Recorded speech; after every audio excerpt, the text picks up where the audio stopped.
Hello विद्यार्थी मित्रों, आज આપણે ચેપ્ટર નંબર 1 ના ચોથા ભાગમાં પહોંચી ગયા છીએ। હવે આજે આપણે વાત કરશું પરમાણ્વીય દળ અને આણ્વીય દળ વિશે। છેલ્લે આપણે જુદા જુદા વૈજ્ઞાનિકોએ આપેલા નિયમો વિશે વાત કરી ગયા, બરાબર। ત્યાંથી તમારા 2-2 માર્કના પ્રશ્ન જે છે થિયરી જેવા એ પૂછાવાની શક્યતા। હવે અહીંયાથી તમારી પાસે આ બધું પાયાની વસ્તુઓ છે જે ઓબ્જેક્ટિવની અંદર કામની, અને આગળ જતાં જ્યારે 12મામાં બીજા દાખલાઓ આવશે ત્યાં આ નાના નાના દાખલાઓનો સમાવેશ થશે, એટલે એ કરશો એના પછી આગળ તમારો બીજો મોટો દાખલો ગણાશે, બરાબર। ચલો જોઈએ પરમાણ્વીય દળ। પરમાણ્વીય દળ એટલે શું? તો કે સાદી ભાષામાં કહીએ તો કોઈ પણ પરમાણુનું દળ। મારી પાસે એક પરમાણુ છે હાઇડ્રોજન, તો એ હાઇડ્રોજન પરમાણુનું દળ। હવે વિચારીએ હાઇડ્રોજન પરમાણુ શેનો બનેલો છે? તો કે હાઇડ્રોજન પરમાણુ પ્રોટોન, ઇલેક્ટ્રોન અને ન્યુટ્રોનનો બનેલો હોય, બરાબર। આમ તો હાઇડ્રોજનના કેન્દ્રમાં ન્યુટ્રોન નથી, પણ કોઈ પણ સામાન્ય કેન્દ્રની આપણે વાત કરીએ તો પ્રોટોન, ઇલેક્ટ્રોન અને ન્યુટ્રોન આવેલા હોય છે। તો કેન્દ્રની અંદર જ બધું એમ કહીએ તો દળ સમાયેલો છે, એની આસપાસ ફરતા ઇલેક્ટ્રોન ખૂબ જ ઓછું દળ ધરાવે છે, બરાબર। દળ એટલે આપણે સામાન્ય ભાષામાં જેને વજન કહીએ, પણ વિજ્ઞાનની અંદર દળ અને વજન શબ્દમાં ફરક આવી જાય, એટલે આપણે હંમેશા દળ શબ્દ જ વાપરશું, ધ્યાન રાખજો। હવે તમને નાના ધોરણમાં આવી ગયું હશે કે ઇલેક્ટ્રોનનું જે દળ છે એ પ્રોટોન અને ન્યુટ્રોનની સાપેક્ષે બહુ ઓછું છે, બહુ ઓછું છે એટલે એને આપણે અવગણ નાખીએ। જેમ કે હાથીનું વજન લેતા હોઈએ ને એના ભેગે કીડીનું વજન લઈએ તો કીડીનું અવગણવાનું જ હોય ને, એવી રીતે તો અહીંયા પણ તમારી પાસે પરમાણ્વીય દળ એટલે કે કેન્દ્રમાં રહેલા પ્રોટોન અને ન્યુટ્રોનના દળનો સરવાળો, બરાબર। હવે પ્રોટોન અને ન્યુટ્રોનના દળને આપણે આશરે 1 જેટલો માની લઈએ છીએ, અને દળ જે છે એ ક્યારે પણ એમને ન માપી શકાય, એના માટે સાપેક્ષતા જરૂરી છે। સાપેક્ષતા એટલે કઈ રીતે? જેમ કે આપણે વ્યવહારમાં વાત કરીએ, તમને ક્યારે એવો વિચાર આવ્યો છે કે આપણે બજારમાં કાંઈ વસ્તુ લેવા જઈએ છીએ, જેમ કે ટમેટાં લેવા ગયા, 1 કિલો ટમેટાં કેવી રીતે એ માપે છે, બરાબર? તો કેવી રીતે માપશે? તો 1 કિલાનો એની પાસે એક વજનીયો છે અને એની સામે બીજી સાઈડ ટમેટાં મૂકશે, જ્યારે બંને સરખા થાય છે ત્યારે એ તમારો 1 કિલો કહેવાય છે। હવે ભલે ઇલેક્ટ્રિક આવી ગયા છે, પણ એની અંદર પણ સિદ્ધાંત તો એ જ લાગુ પડે છે કે આટલું માપ એને 1 કિલો કહેવું, આટલું દળ થાય ત્યારે 1 કિલો કહેવું, એનાથી ડબલ થયું તો એને 2 કિલો કહેવું। તો આ વસ્તુ ક્યાંથી આવી? તો આપણે જ નક્કી કરી છે, આપણે નક્કી કરી લીધું કે આટલા માપને હું 1 કિલો કહીશ, અને બધાને એમ થાય કે હાલો હું એક લોખંડનો ટુકડો બનાવું, આ 1 કિલો, બીજો એક અલગ જાતનો લોખંડનો ટુકડો બનાવે એને 1 કિલો કહે, એવી રીતે નથી। એનો નિયમ નક્કી થયેલો છે, એસઆઈ પદ્ધતિની અંદર 1 કિલોગ્રામ એ નક્કી થયેલો છે।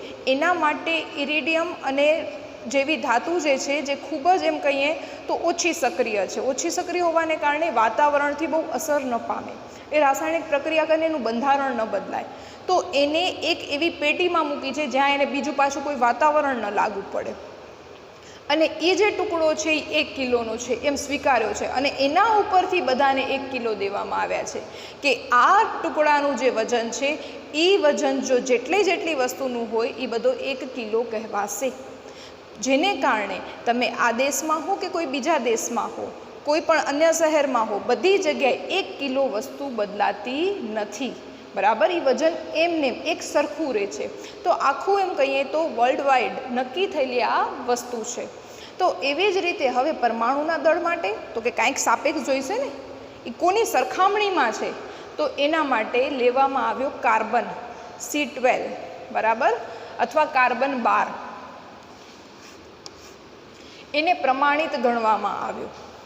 એટલે હંમેશા પરમાણ્વીય દળ જે છે એ એકબીજાની સાપેક્ષે નક્કી થાય। હવે સાપેક્ષે કોની લેવું? તો કે એવી વસ્તુની લેવાય કે જે બધી જગ્યાએ હાજર હોય અને ભરપૂર પ્રમાણમાં હાજર હોય। તો આપણને ખબર છે આપણે બધા કાર્બનના બનેલા છીએ, દરેક જીવ કાર્બનનો બનેલો છે, આપણા જે કપડાં જે છે, લાકડું જે છે, એ બધી વસ્તુ કાર્બનની બનેલી હોય છે, બરાબર? તો કાર્બન ઘણો બધો હોવાથી આપણે કાર્બનની સાપેક્ષે એને લઈએ છીએ। તો C12 આની સાપેક્ષે હાઇડ્રોજનનું જે દળ છે એના એ બેને સરખામણી કરી, બરાબર? કાર્બન 12 અને હાઇડ્રોજન એ બંનેના દળની સરખામણી કરી, તો હાઇડ્રોજનનું દળ જે છે એનાથી 12મા ભાગનું છે, હવે કાર્બનનું 12 લઈએ, એનાથી 12મા ભાગનું એટલે ભાગ્યા 12 એટલે 1/12, તો જવાબ શું આવે? 1. તો આના ઉપરથી નક્કી થયો કે હાઇડ્રોજન જે છે એનો પરમાણવીય દળ અથવા પરમાણવીય ભાર જે છે એ શું આવશે? 1 આવશે. બરાબર. તો આ રીતે નક્કી કરવામાં આવ્યું છે. સૌથી હલકામાં હલકો તત્વ લીધો તો એનો જે હતો વજન, કારણ કે જો તમે કાર્બનને 1 રાખો તો આ બધું શું થાય? 0 પોઈન્ટમાં જાય, તો આપણને જ ગણતરીમાં તકલીફ પડે. એટલે બને એટલા સરળ આંકડા, કારણ કે આપણે જ ગોઠવવા છે, બીજા કોઈ તો ગોઠવવાના નથી, ગોઠવવાવાળા માણસો જ છે. તો એણે જોયું કે 12મા ભાગનો થાય છે, તો કાર્બન માટે આપ્યો 12 અને આના માટે આપ્યો 1. એટલે હવે જેટલા પણ પરમાણુય દળ આવશે 1 કરતાં મોટા આવશે. જે પરમાણુઓ કાર્બનથી નાના છે એનો પરમાણુય દળ 12 કરતાં ઓછો આવશે અને બાકી બધાનો 12 કરતાં વધારે આવશે. એની અંદર પણ પોઈન્ટ છે, પણ પોઈન્ટને આપણે ઓલમોસ્ટ શું કરીએ છીએ? અવગણીએ છીએ. પોઈન્ટનો જવાબ કેવી રીતે આવે છે? ન્યુટ્રોન અને પ્રોટોનના દળનો સરવાળો કરવાથી એક પોઈન્ટ જે આવે છે એની અંદર 1.00 સમથિંગ જે જવાબ આવે છે એને કારણે આવે છે. પણ એક પોઈન્ટ પછી 00 એના પછી કોઈ આંકડો હોય તો આપણે એને અવગણીએ છીએ ગણતરીની અંદર. બરાબર. ચલો, હવે પરમાણુય દળ વિશે જો કદાચ નાનકડો પ્રશ્ન કોઈ પૂછાય તો તમે આ રીતે એનો જવાબ લખી શકો છો. બાકી મોટા ભાગે આમાંથી ઓબ્જેક્ટિવ આવે. જેમ કે પહેલો મુદ્દો મેં ટૂંકમાં લખ્યું છે, તમારે સંપૂર્ણ વાક્યની અંદર લખવાનું છે. પરમાણુય દળ. પરમાણુય દળ એકબીજાની સાપેક્ષે માપવામાં આવે છે. સાપેક્ષે માપવામાં આવે છે. બરાબર, આ રીતે. એના પછી હાલમાં તો કે કોની સાપેક્ષે લઈએ છીએ? હાલમાં આપણું બધું C12 કાર્બન 12 પણ લખી શકાય. હાલમાં C12 ને પ્રમાણિત ગણી તેની સાપેક્ષે દરેક તત્વના પરમાણુય દળ મપાય છે. ફરીથી બોલું છું, સમજી લેજો. બરાબર, આખા વાક્યમાં લખવાનું છે. હાલમાં C12 ને પ્રમાણિત ગણી તેની સાપેક્ષે, હાલમાં C12 ને પ્રમાણિત ગણી તેની સાપેક્ષે અન્ય તત્વના પરમાણુય દળ મપાય છે. ચલો, એના પછીનો મુદ્દો તેનો એકમ. તેનો એકમ AMU, બધા સ્મોલમાં, જેનું ફૂલ ફોર્મ છે એટોમિક માસ યુનિટ. ઓબ્જેક્ટિવ માટે ધ્યાન રાખજો, AMUનું ફૂલ ફોર્મ શું છે? તો એટોમિક માસ યુનિટ. એટોમિક એટલે પરમાણુ. બરાબર, એટમ એટલે પરમાણુ, માસ એટલે દળ, અને એના માસને એટલે આ દળને માપવા માટેનું એકમ. એકમ માટે શબ્દ વપરાય યુનિટ. બરાબર, આ ઇંગ્લિશ વર્ડ છે પણ આનો જ ઉપયોગ થશે. તો એટોમિક માસ યુનિટ, પરમાણુ દળ એકમ, આ રીતનું છે. તો AMU. AMU જે છે એ લખવામાં થોડુંક લાંબુ છે, એને ટૂંકમાં કરી નાખીએ તો એને ખાલી U તરીકે પણ લખાય છે. અને એના માટે શબ્દ વપરાય છે એકીકૃત દળ. બરાબર, એકીકૃત દળ. એ પણ ઇંગ્લિશ વર્ડ ઉપરથી જ આવેલો છે. યુનિફાઈડ માસ તરીકે આમ તો ઓળખાય છે. બરાબર, યુનિફાઈડ માસ. એક જ પરમાણુની વાત હોય એટલે યુનિફાઈડ માસ તરીકે ઓળખાય છે. અને એના પછી પરમાણુય દળનું સૂત્ર. પરમાણુય દળ બરાબર ન્યુટ્રોન પ્લસ પ્રોટોન. હવે આ વસ્તુનો ઉપયોગ કઈ રીતે થશે? બરાબર, ઓબ્જેક્ટિવ માટે ધ્યાન રાખજો. જેમ કે મારી પાસે મને પરમાણુય દળ આપી દીધું છે, હું તત્વને નથી જાણતી, કાંઈ જ વસ્તુ મને ખબર નથી. કોઈક X કરીને તત્વ છે, એનું પરમાણુય દળ આપ્યું છે મને 24. પછી એનો પરમાણુ ક્રમાંક આપ્યો છે 12. અને પછી મને પૂછ્યું છે ન્યુટ્રોનની સંખ્યા શોધો, અથવા આ તત્વમાં ન્યુટ્રોન કેટલા હશે. જુઓ, હવે પરમાણુય દળ 24, એટલે એનો અર્થ શું થયો? તો કે ન્યુટ્રોન, એના માટે સ્મોલ n લખું છું, પ્લસ પ્રોટોન એટલે સ્મોલ p. ન્યુટ્રોન પ્લસ પ્રોટોનનો સરવાળો છે. પરમાણુય ક્રમાંક કેવી રીતે નક્કી થાય છે? તો કે કેન્દ્રમાં રહેલા પ્રોટોનની સંખ્યા. હવે પ્રોટોનની સંખ્યા મને ખબર છે, કેટલી છે? 12. આમ તો આપણને ખબર છે 12 પ્રોટોનની સંખ્યા હોય એટલે તત્વ કયો થયો? કાર્બન થયો. બરાબર, ચલો, પ્રોટોનની સંખ્યા છે 12. તો હવે મને જવાબ મળી જાય ન્યુટ્રોન કેટલા હશે. આ 12 છે, તો 12 + 12 કરો તો જ તમારો જવાબ 24 થાય ને. એટલે ન્યુટ્રોનની સંખ્યા આવશે 12। તો આ પ્રકારના ઓબ્જેક્ટિવ પૂછાઈ શકે, બરાબર। અથવા તો તમારી પાસે આ રીતે આપ્યું હોય, પરમાણ્વીય દળ આપ્યો છે, એના પછી કીધું છે ન્યુટ્રોનની સંખ્યા, હવે પરમાણ્વીય દળ અહીંયા બદલાવું છું, 34 કરું છું। ચલો, ન્યુટ્રોનની સંખ્યા જે છે એ આપી છે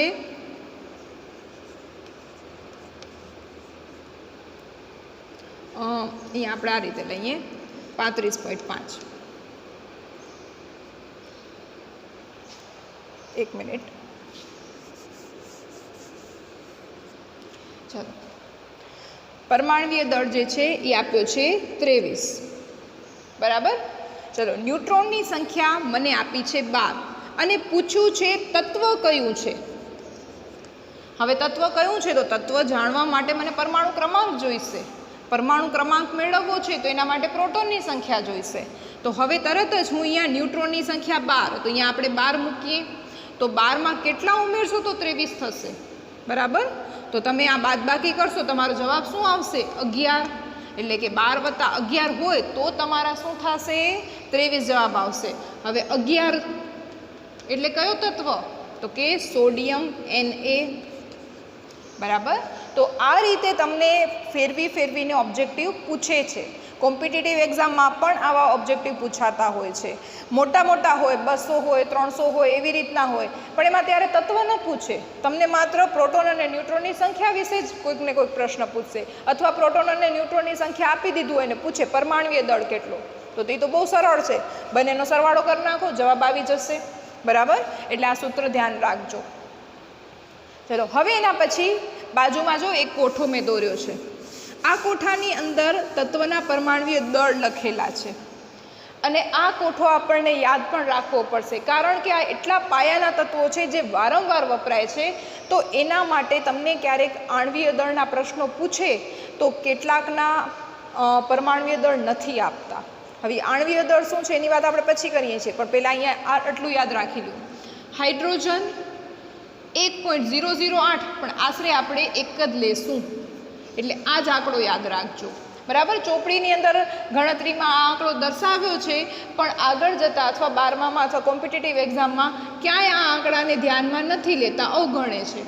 તો આપણે અત્યારથી જ અવગણી નાખીએ, એટલે કે આપણે ચોપડી કરતાં આપણો થોડોક જવાબ પોઈન્ટમાં અલગ આવશે, બાકી એ જ આવશે। ચલો, હવે એના પછી કાર્બન માટે 12, આ બંનેની તો હમણાં જ વાત કરી। આમ તો જુઓ, મોટા ભાગે પરમાણુ ક્રમાંક કરતાં પરમાણ્વીય દળ ડબલ છે, હંમેશા નહીં હોય પણ મોટા ભાગે છે।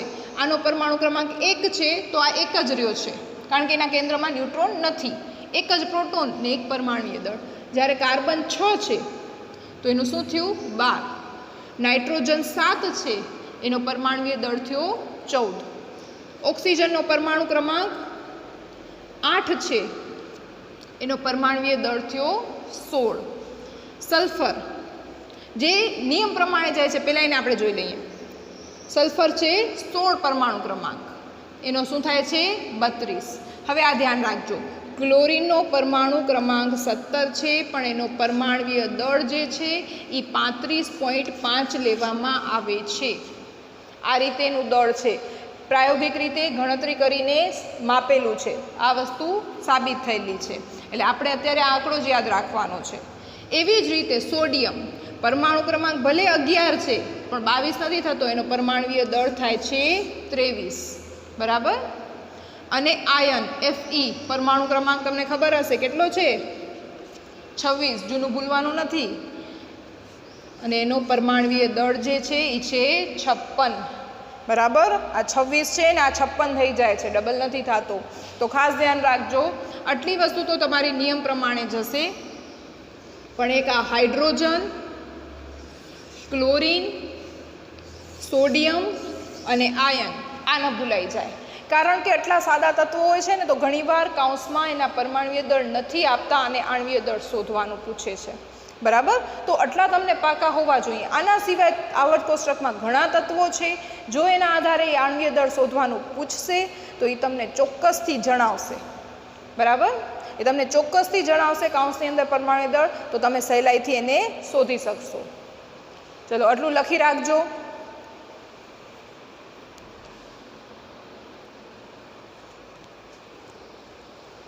ચલો હવે સ્ટાર્ટ કરીએ આપણે આણ્વીય દળ. આણ્વીય દળ એટલે શું? અણુમાં રહેલા પરમાણુના દળના સરવાળાને અથવા પરમાણુના દળનો સરવાળો કરતા જે જવાબ મળે તેને આણ્વીય દળ કહે છે. બરાબર? અણુમાં રહેલા પરમાણુના દળનો સરવાળો કરતા આણ્વીય દળ મળે છે. આણ્વીય દળ મળે છે. હવે સમજો દાખલા તરીકે. હવે પહેલાં તો અણુ અને પરમાણુ વચ્ચે છેલ્લે પણ આપણે વાત કરતી, હજી કોઈ ક્લિયર ન હોય તો સમજી લેજો. જેમ કે હું આ રીતે કહું છું H2, તો આ શું છે? અણુ છે. બરાબર? અને ખાલી H કહું છું તો એ પરમાણુ છે. આ વસ્તુ ખાસ સમજજો. બરાબર? હવે મારી પાસે મને ખબર છે, આપણે કોઠાની અંદર જોઈ ગયા, Hનો પરમાણવીય દળ કેટલો છે? 1. તો H2 માટે વાત કરું તો એવા કેટલા છે? 2 હોવાથી 2 કૌંસમાં 1, 2 એકા 2. તો મારી પાસે H2નો આણ્વીય દળ, હવે શબ્દ પરમાણવીય દળ ન વપરાય, H2નો આણ્વીય દળ કેટલો છે? 2 AMU અથવા તો 2U પણ લખી શકો છો. બરાબર? આ રીતે. હજી ઘણાને અણુ પરમાણુમાં ભૂલી જતા હો તો આ ઉદાહરણ કૌંસમાં લખી રાખજો. અહીંયા પરમાણુ માટે એનો પરમાણવીય દળ 1U અથવા 1 AMU કહેવાય. આ કહેવાશે પરમાણવીય દળ. અને આજે આપણે લીધો એ કહેવાશે આણ્વીય દળ. બરાબર? તો ક્યાંય નોંધમાં લખવું હોય તો લખી રાખજો, ભૂલ નહીં કરતા. ચલો હવે એના પછી આપણે આગળ વાત કરીએ કોઈ પણ સંયોજન માટે. તો એ તો બધા અણુ જ હશે, જેમ કે પાણીનો. તો પહેલાં આપણે લઈએ પાણી માટે દાખલા તરીકે, કારણ કે આ દાખલાથી જ સમજાશે. H2O. હવે આપણને ખબર છે હાઇડ્રોજન 2 છે, ઓક્સિજન 1 છે. તો એનું આણ્વીય દળ શોધવા માટે તો કે લખીએ આપણે આ રીતે H2Oનો આણ્વીય દળ બરાબર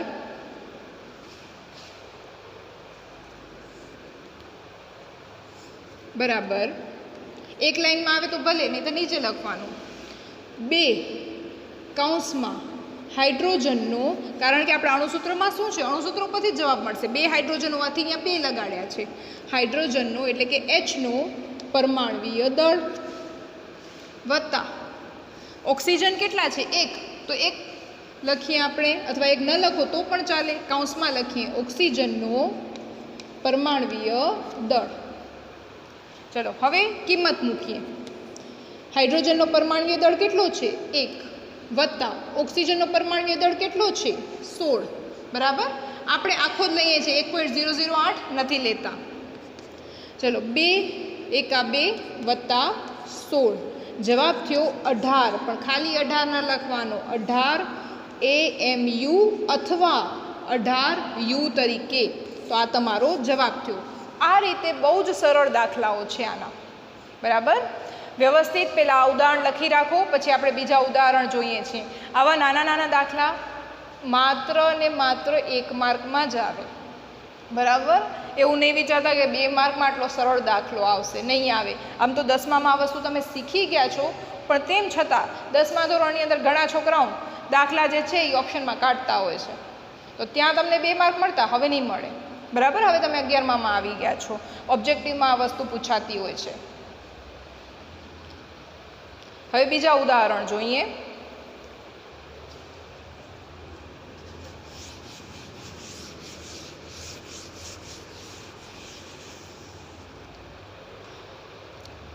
ચલો લઈએ આપણે CO2. જેને સમજાઈ ગયું છે એ વિડીયો સ્ટોપ કરીને પહેલાં પોતે જાતે રફમાં ટ્રાય કરે, પછી જવાબ ચેક કરી લેજો કે તમારો આવે છે કે નહીં. ચલો CO2નો આણ્વીય દળ બરાબર. હવે વારંવાર આખું સૂત્ર ન લખવું હોય તો પણ ચાલે. બરાબર? 1 કૌંસમાં Cનો પરમાણવીય દળ વત્તા ઓક્સિજન કેટલા છે? 2 કૌંસમાં Oનો પરમાણવીય દળ. ચલો કિંમત મૂકીએ. Cનો પરમાણવીય દળ 12 વત્તા 2 કૌંસમાં ઓનો પરમાણવીય દળ એટલે 16, 12 વત્તા 16 દુ 32. ચલો કેટલો આવશે જવાબ? 44 યુ અથવા AMU, જે કાંઈ પણ લખો. બરાબર? આ રીતે તમારા દાખલા ગણાશે. આ જ રીતે બીજા જોઈએ આપણે. CH4. બરાબર? જો ફાવે તો પહેલાં રફમાં પોતે ટ્રાય કરવાની, વિડીયો સ્ટોપ કરવાનો, પછી જવાબ ચેક કરી લેવાનો. ચલો હવે વારંવાર આપણે સૂત્ર નથી લખતા, કારણ કે મોટે ભાગે 1 માર્કની અંદર જ પૂછાતો હોય. તો 1 કૌંસમાં Cનો પરમાણવીય દળ આપણને ખબર છે કેટલો છે? 12. સીધી કિંમત મૂકી. પછી હાઇડ્રોજન 4 હોવાથી 4 કૌંસમાં હાઇડ્રોજનનો પરમાણુ દળ કેટલો છે? 1. ચલો 12 વત્તા 4 બરાબર 16 યુ અથવા AMU.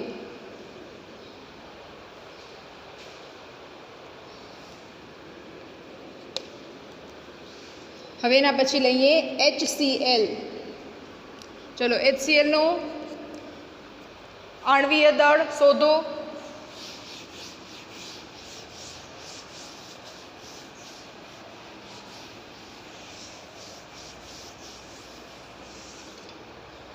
ચલો HCl નો આણ્વીય દળ H એક જ છે, કૌંસમાં 1 વત્તા ક્લોરીન પણ 1 છે, કૌંસમાં એનો પરમાણવીય દળ 35.5. 1 વત્તા 35.5 જવાબ આવ્યો 36.5 AMU અથવા યુ. બરાબર? ચલો છે ને એકદમ સહેલા દાખલા. હવે થોડોક મોટો અણુસૂત્ર લઈએ. H2SO4. ચલો કરો પ્રયત્ન. 2 કૌંસમાં હાઇડ્રોજનનો પરમાણુ દળ 1, સલ્ફરની સંખ્યા 1 જ છે, કૌંસમાં એનો પરમાણવીય દળ 32. ઓક્સિજન 4 છે, કૌંસમાં એનો પરમાણવીય દળ 16. 2 વત્તા 32 વત્તા 16 ચોક 64. જવાબ આવશે 98 AMU.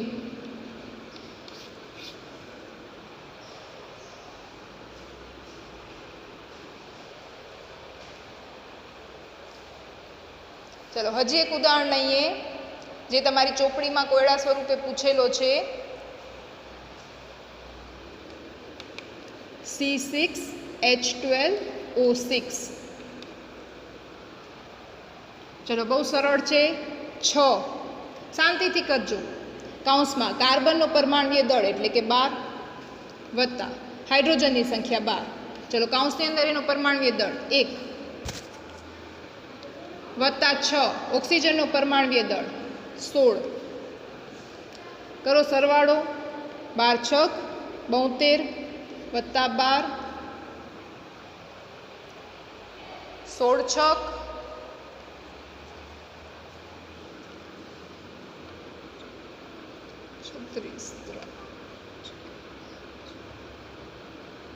196. ના 1 મિનિટ ઊભા રહેજો.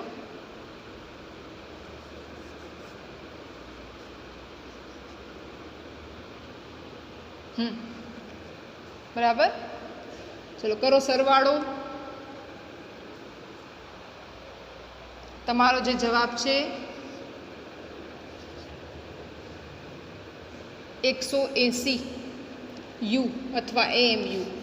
ચોપડીની અંદર તમારી પાસે એના જવાબની અંદર કદાચ પોઈન્ટ આવી શકે 180 પોઈન્ટ, કારણ કે એમણે 12.011 હાઇડ્રોજન માટે 1.008 એવી રીતે લીધા હશે.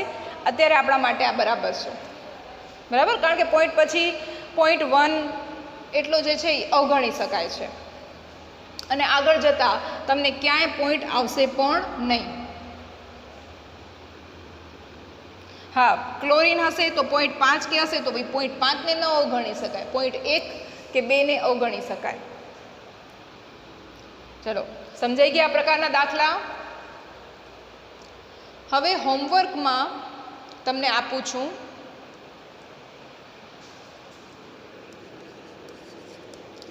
NaCl Fe2O3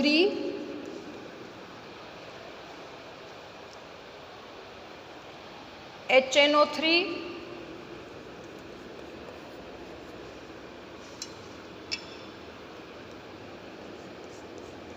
Na2SO4 અને NaHCO3. બરાબર, અહીંયા 4 વસ્તુ છે તો 4 વસ્તુના સરવાળા થશે. પહેલાં અહીંયા વિડીયો સ્ટોપ કરી આ બધાની ગણતરી કરજો. જવાબ એના પછી હું તમને લખીને આપું છું.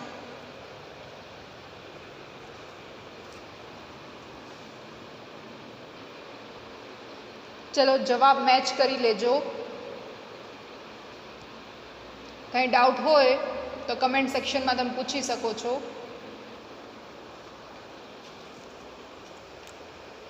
ચલો હવે આપણે વાત કરશું સંયોજનની ટકાવારી વિશે. બરાબર, સંયોજનની ટકાવારી. હવે સંયોજનની અંદર તત્વોની ટકાવારી કેવી રીતે શોધશું તો એના માટે સમજજો. મેં કોઈક અણુસૂત્ર લખ્યું H2O. હવે આની અંદર મને પૂછે છે હાઇડ્રોજનની ટકાવારી કેટલી ને ઓક્સિજનની ટકાવારી કેટલી. તો તમે આને આખાને 100% કહો. પછી એમાં વિચારો કે હાઇડ્રોજનના તો એનાથી ડબલ થાય ઓક્સિજન કરતાં. હાઇડ્રોજનના આપણે માની લઈએ ઓક્સિજનના માની લઈએ 33, આના એનાથી ડબલ 66%. તો આવી રીતે આ વસ્તુ ન આવે. બરાબર, તત્વોની ટકાવારી શોધવા માટે હંમેશા એના આણ્વીય દળનો ઉપયોગ થાય છે. દળ ઉપરથી ટકાવારી થાય. હા, સંખ્યા બરાબર છે, 2 છે હાઇડ્રોજનની, ઓક્સિજનની એક જ સંખ્યા છે, પણ દળ તો જોવું પડે ને કે હાઇડ્રોજન ભલે 2 સંખ્યામાં છે પણ એનું દળ બહુ જ ઓછું છે, તો એની ટકાવારી ઓક્સિજન કરતાં પણ ઓછી આવશે. હવે આ ટકાવારી કેમ ગણાય? આ ટકાવારીના દાખલા એક્ઝામની અંદર પૂછાઈ શકે એવા IMP લખી રાખજો. બરાબર, 2 માર્કની અંદર આ દાખલાઓ પૂછાઈ શકે છે. બરાબર, ચલો હવે આપણે એની ગણતરીની શરૂઆત કરીએ. તો પહેલો સ્ટેપ, તમને H2Oની અંદર હાઇડ્રોજન અને ઓક્સિજનની ટકાવારી પૂછી છે. પ્રશ્ન છે H2Oમાં H અને Oની ટકાવારી શોધો. ચલો જવાબ કેવી રીતે લખશું આપણે?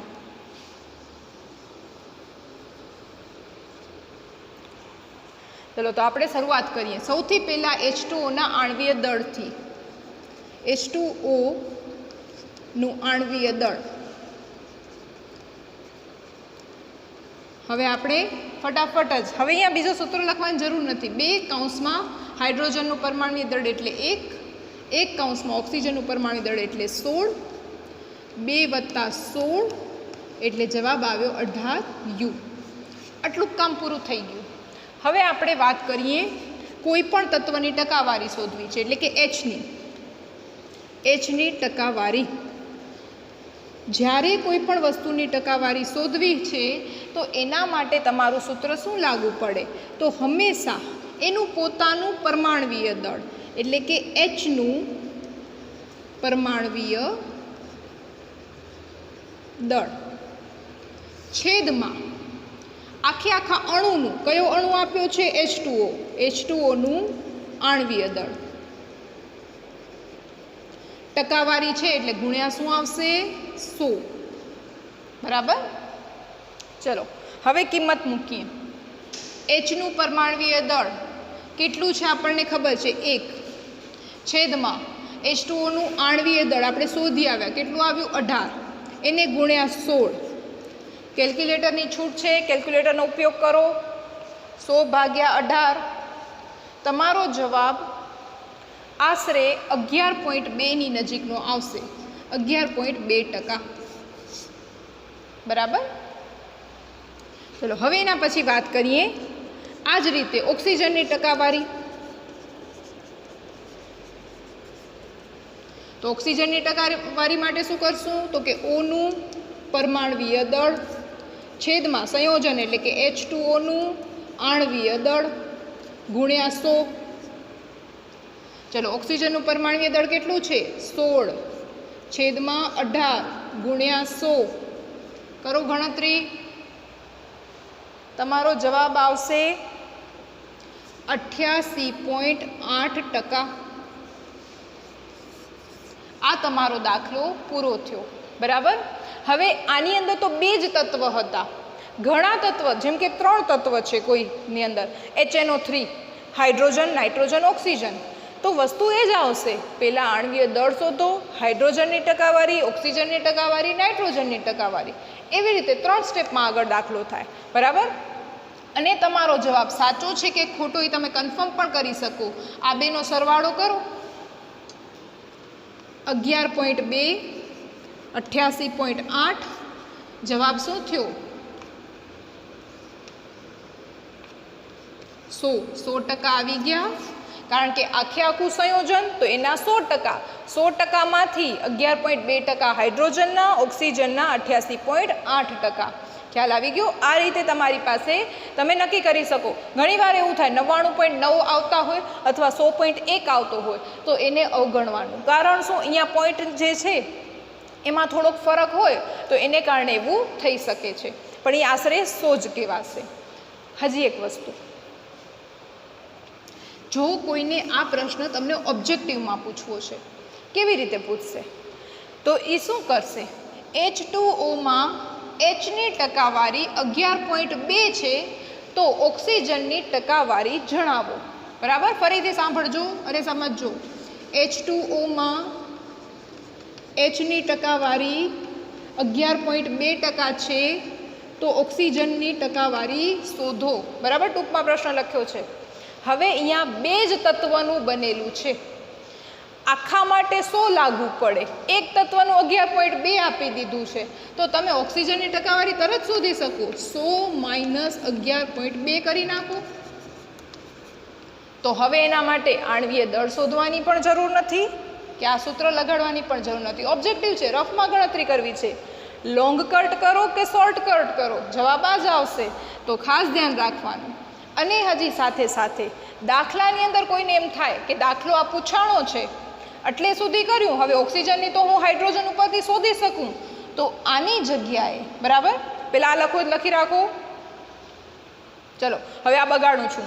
આની જગ્યાએ જો કોઈ ગણતરી આ રીતે કરે છે,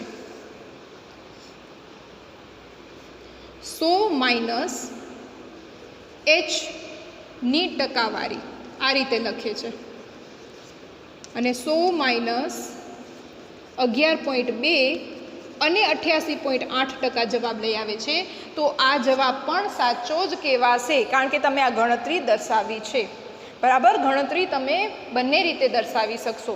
તમારા માર્ક ક્યાંય નહીં કપાય. આશરે 2 માર્કની અંદર પૂછાતો આ દાખલો છે. બરાબર. સમજાઈ ગયું?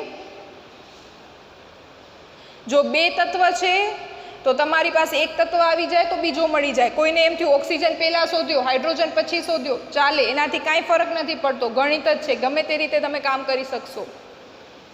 ચલો તો હવે એના પછી આપણે બીજું ઉદાહરણ લઈએ. થોડુંક મોટું ઉદાહરણ લઈએ.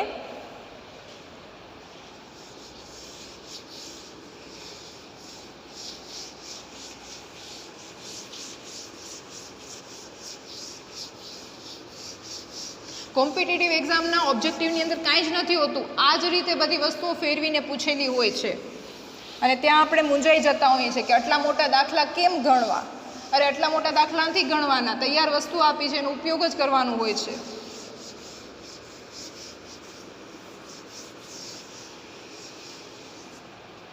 ચલો હવે એના પછી આપણે એક બીજો પ્રશ્ન લઈએ. C2H5OH સંયોજનમાં તત્વોની ટકાવારી શોધો. તત્વોની ટકાવારી શોધો. ચલો શરૂઆત કરીએ. પહેલી વસ્તુ શું આવશે? પહેલાં તો આપણે શું લેવું પડશે? એનું આણ્વીય દળ. હવે આ વસ્તુ માટે હું એને થોડુંક આ રીતે ફેરવી શકું છું. C2H5OH છે એને આપણે ધારીએ તો આ રીતે લખી શકીએ. C2H ટોટલ કેટલા થયા? 6. કારણ કે નહીંતર ઘણી વખત ઘણા ભૂલી જતા હોય છે આ Hની ગણતરી. બરાબર. અને ઓક્સિજન 1. તો હવે આપણે શોધીએ. અહીંયા આ જ રીતે લખીએ છીએ C2H5OH નું આણ્વીય દળ. ચલો ફટાફટ આપણે ગણતરી કરીએ. 2 કાર્બન કૌંસમાં 12, 6 હાઇડ્રોજન કૌંસમાં 1, 1 ઓક્સિજન કૌંસમાં 16, 24 પ્લસ 6 પ્લસ 16. ચલો શું થશે જવાબ? તમારી પાસે આવશે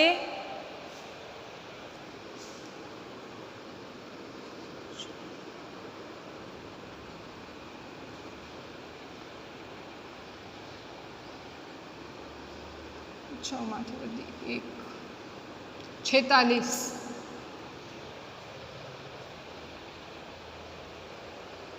બરાબર, તમારી પાસે જવાબ આવશે 46. AMU અથવા ખાલી યુ. જો અહીંયા એકમ આવશે, ટકાવારીમાં એકમ નહીં આવે. હવે એના પછી સી ની ટકાવારી. તો ફટાફટ આપણે સૂત્ર લગાડીએ. સીનું પરમાણ્વીય દળ છેદમાં C2H5OH નું આણ્વીય દળ ગુણ્યા 100. ચલો મારી પાસે જગ્યા નથી, હું બાજુમાં જ લખું છું, નહીં તો નીચે બધું નહીં આવે. તો 12 છેદમાં 46 ગુણ્યા 100. આ તમારો ચોપડીનો જ દાખલો છે. ત્યાં એ લોકોએ 12.011 અને 1.008 લઈને કર્યું છે, એટલે એનો થોડોક પોઈન્ટમાં આવે છે, પણ જવાબમાં બહુ મોટો ફરક નહીં આવે. ચલો કરો ગણતરી. જવાબ આવશે 52.17 અથવા 52.1 રાખીએ.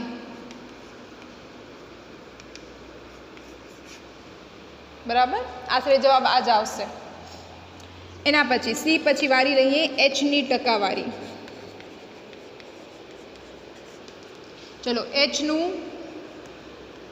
પરમાણ્વીય દળ છેદમાં C2H5OH નું આણ્વીય દળ ગુણ્યા 100,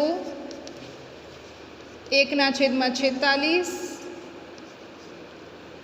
ગુણ્યા 100. ફટાફટ કેલ્ક્યુલેટરથી ગણતરી કરો. જવાબ આવશે 13.04 અથવા 13.1. બરાબર, 0.4 લ્યો, 13.1 લ્યો, બંને ચાલશે. હવે જો અહીંયા એકમ શા માટે નથી આવતા વિચાર કરો. પરમાણ્વીય દળનો એકમ શું છે? યુ. આણ્વીય દળનો એકમ શું છે? યુ. આ યુ શું થઈ ગયા? કેન્સલ. બરાબર, એકમ હંમેશા આ જ રીતે લેવાય છે. એટલે કે કેટલાક પદો કેવા થઈ જાય છે? એકમ વગરના. 100 ને કારણે ખાલી ટકાવારીની નિશાની આવે. ચલો હવે આપણે એના પછી લઈએ ઓક્સિજનની ટકાવારી. હવે ઓક્સિજનની ટકાવારી 2 રીતે શોધી શકાય. એક તો આ જ રીતથી ઓક્સિજનનું પરમાણ્વીય દળ છેદમાં C2H5OH નું આણ્વીય દળ ગુણ્યા 100, એટલે કે તમારી પાસે આવે અંશમાં 16 છેદમાં 46 ગુણ્યા 100. તો તમારો જવાબ આવશે. અથવા તો 100 ઓછા, કારણ કે જો ટોટલ 100નું થાય, એમાંથી આ 2 જણાની ટકાવારી તો આવી ગઈ. તો આ બંને જણાની ટકાવારી આપણે શું કરી શકીએ? માઇનસ કરીએ. તો કે માઇનસ સીની ટકાવારી અને માઇનસ એચની ટકાવારી. બરાબર, ઓ રીત જૂની જ છે એટલે તમને ફાવશે, એટલે એ કરીને નથી દેખાડતી, આ બીજી કરીને દેખાડું છું. કે 3 તત્વ છે તો 2ની શોધવી પડશે, પછી કોઈ છેલ્લો 1 બાકી રહે ને તો જ આપણે બાદબાકી કરી શકીએ, નહીતર નહીં. તમે ખાલી એમ વિચારો સીની છે, સીની બાદ કરો ને જવાબ આવી જશે, તો નહીં આવે, કારણ કે ત્રણેયની ટકાવારીનો ટોટલ 100 થશે. ચલો લખો 100 માઇનસ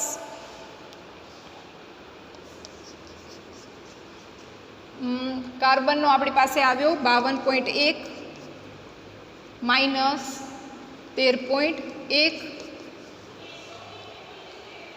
બાદબાકી કરશો તમારો જવાબ જે છે એ આવશે 34.7 અથવા 34.8.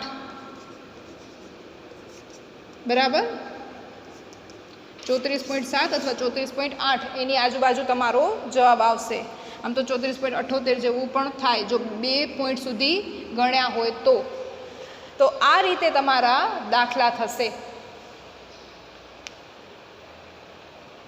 બરાબર, નોટ ડાઉન કરી રાખજો. જો કોઈને અહીંયા કન્ફ્યુઝન થતું હોય તો ઓક્સિજનની જે આપણી જૂની રીત છે એ જ પ્રમાણે દાખલો ગણશો તો પણ આ જ જવાબ આવશે. અને ફરી પાછું કન્ફર્મ કરવું હોય તો કરી લેવાનું આ ત્રણેયનો સરવાળો.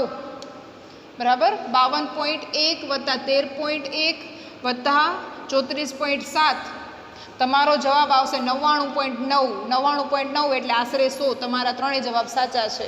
એટલે તમે એક રીતે કન્ફર્મ પણ થઈ શકો કે મારા જવાબ સાચા છે કે ખોટા.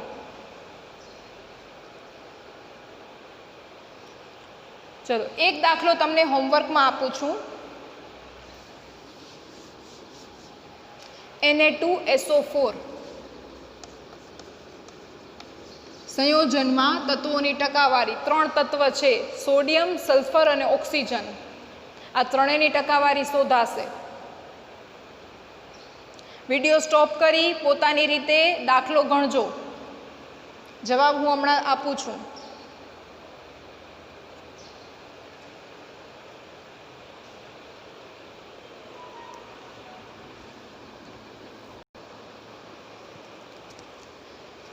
ચલો જોઈ લેજો. અહીંયા મેં માત્ર જવાબ જ આપ્યા છે. ગણતરી તમારે જાતે કરવાની છે. બરાબર, ગણતરી જાતે કરજો અને આ જવાબ સાથે મેચ કરી લેજો. તેમ છતાં કાંઈ ડાઉટ હોય તો તમે પછી પૂછી શકો છો. હવે એના પછીના વિડીયોની અંદર આપણે હજી અણુસૂત્ર કેવી રીતે શોધાય, ટકાવારી હોય આપણી પાસે તત્વની તો એના ઉપરથી અણુસૂત્ર કેવી રીતે બનાવી શકીએ. અત્યારે આપણે શું લીધું, અણુસૂત્ર આપણી પાસે હતા અને તત્વોની ટકાવારી લીધી. હવે આ ટકાવારી મને આપી છે ને એના ઉપરથી મારી પાસે અણુસૂત્ર કયું બનશે, તો એ પ્રકારના જે દાખલા છે એ આપણે લેશું નેક્સ્ટ વિડીયોમાં. બરાબર, થેન્ક યુ.